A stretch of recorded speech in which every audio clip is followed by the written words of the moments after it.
Es ist das Jahr 1995. Der Film Forrest Gump gewinnt 6 Oscars, Schweden, Finnland und Österreich treten der EU bei und Tic-Tac-Toe steigen in Deutschland mit Ich find dich scheiße auf. Aber scheiße war eine Sache nicht, die 1995 herauskam. Windows 95. Damals war es revolutionär, was ganz Neues mit dem Gedanken, den PC endlich zu standardisieren. Doch mit was hat Microsoft es geschafft? Ging es problemlos? Nun schauen wir uns das alles in diesem Review zu 30 Jahre Windows 95 an.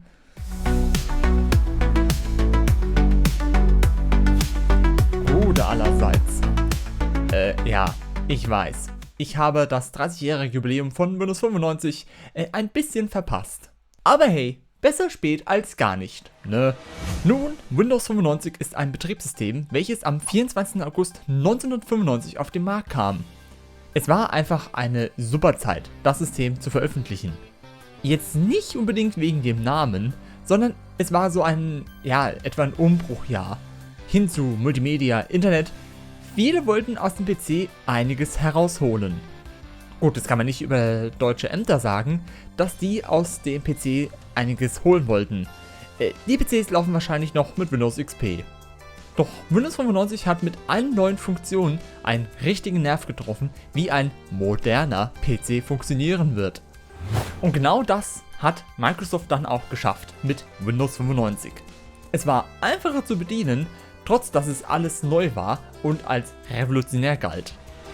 Es war schon klasse gewesen. Und Microsoft hatte mit der größten Markteinführung gerechnet in der Konzerngeschichte. Die Strategie von Microsoft für Windows 95 mit dem Codenamen Chicago umfasste die Entwicklung eines 32-Bit-Betriebssystems und gleichzeitig die Entwicklung eines High-End-Betriebssystems namens Cairo auf Basis von Windows NT. Cairo wurde jedoch nie auf den Markt gebracht und Elemente aus dem Projekt wurden später in Windows NT 4.0 integriert. Aber apropos Windows NT 4.0. Damals, vor dem Release, war Windows 95 als Windows 4.0 bekannt. Halt eben wegen Windows 1.0, 2.0, 3.0 etc. Das ist halt naheliegend, so einen Namen erstmal zu nutzen, bis halt das System herauskam. Microsoft hatte auch sehr starke Werbung gestartet. Microsoft nutzte nämlich Start Me Up von den Rolling Stones ab 1995 für eine Windows 95 Kampagne, weil es halt eben wie Faust aufs Auge passte. Aber die Stones wollten es nicht so hergeben, ihren kostbaren Titel.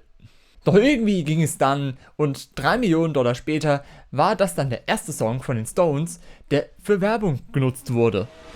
Das hat dann gewirkt, denn PCs waren zu der Zeit kein Hobbyprojekt mehr von irgendwelchen Nerds, sondern für jeden soll ein PC passend sein. Multimedial hatte Windows 95 einiges zu bieten gehabt. Alleine schon beim Start mit dem neuen Boot-Sound, der extra für das System gemacht worden ist.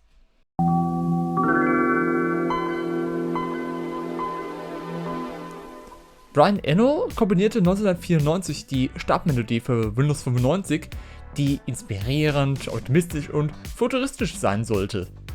Ursprünglich sollte sie 3/4 Sekunden lang sein, wurde aber irgendwie auf 6 Sekunden verlängert. Und wurde auf einem Macintosh produziert. Ich sag's einfach mal. Sobald man dann im System ist, schreit uns eine Neuerung an, die wir als selbstverständlich sehen würden heutzutage. Die Taskleiste. Denn ihr müsst euch mal eben ein Windows heute ohne Taskleiste vorstellen. So in etwa war es, bevor Windows 95 herauskam. Es ging schon ein wenig, aber das ständige Hin- und Herwechseln von den Fenstern und alles, das war scheiße. Weil wenn wir ja bei den Neuerungen sind, machen wir da mal weiter. Denn in diesem System sind einige Neuerungen.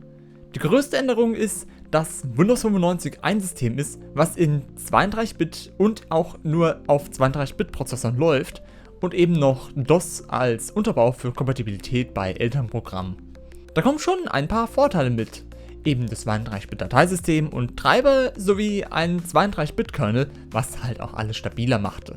Windows 95 führte auch präventives Multitasking im 32-Bit-Modus ein, wodurch mehrere Programme gleichzeitig ausgeführt werden können.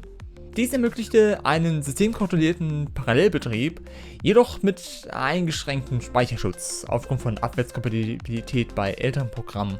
Später war dann für Windows 95 dann auch DirectX verfügbar, was den PC konkurrenzfähiger zu den derzeit aktuellen Konsolen wie Nintendo 64 oder PlayStation 1 machen soll. Windows 95 kam auch in der Plus-Variante, die extra kostete, mit dem Internet Explorer daher, der dann später dann auch für umsonst beilag.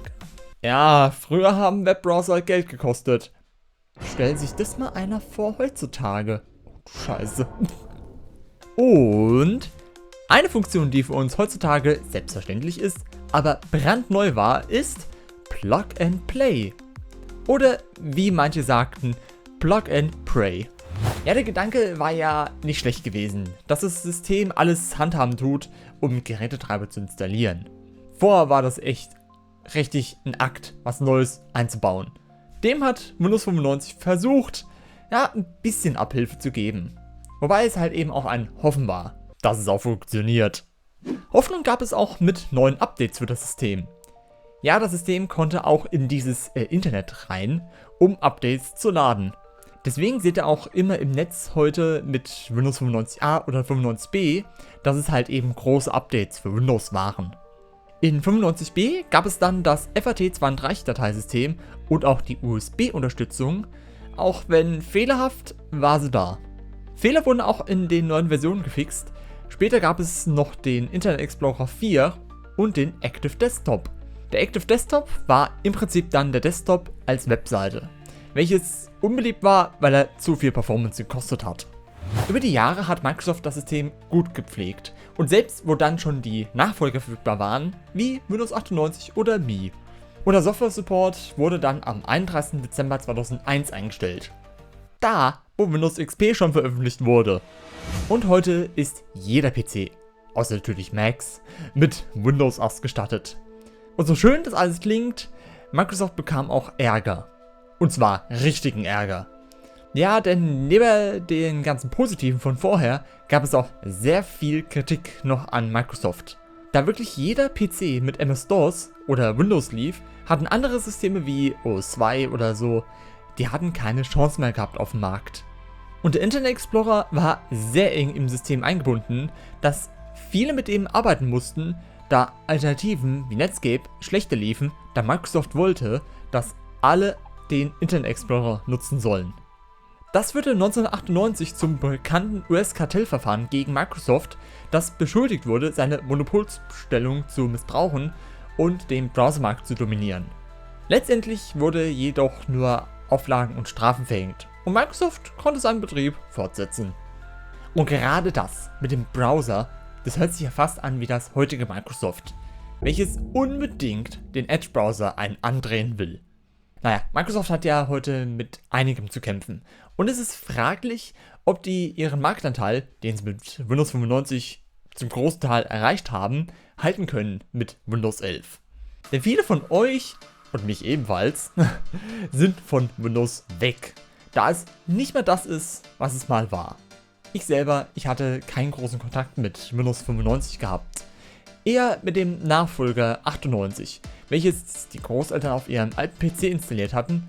Und also ja, es war schon immer eine Menge Spaß da. Viel Spaß werdet ihr auch haben mit einem Abo bei mir, um hier mit solchen Sachen auch nichts zu verpassen. Nee, es lohnt sich schon das Abo hier.